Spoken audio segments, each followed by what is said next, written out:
சாம்பார் தூள் போட்டு அதுக்கு உப்பு எல்லாம் போட்டு எண்ணெய் கொஞ்சம் போல் ஒரு ஸ்பூன் எண்ணெய் ஊற்றி வெங்காயம் கத்திரிக்காய் போட்டு ஒரு ஸ்பூன் தண்ணியை ஊற்றி குக்கரை மூடி ஒரே ஒரு விசில் எண்ணெய் கத்திரிக்காய் ரெடி.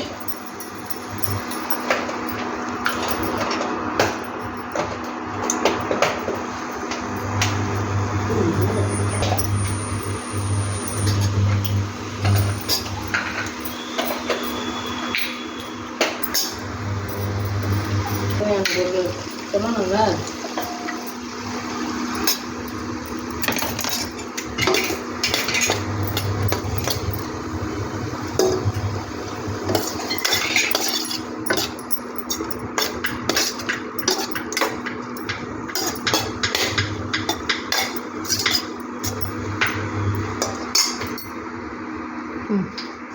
குக்கரில் சாம்பார் தூள் கொஞ்சம் போல் கத்திரிக்காய் எண்ணெய் கத்திரிக்காய் ரெடி.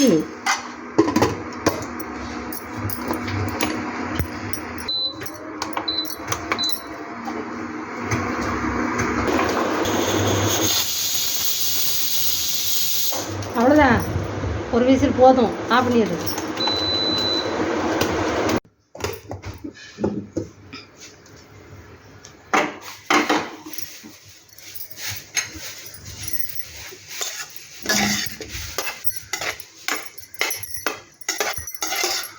எண்ணெய் கத்திரிக்காய் ரெடி.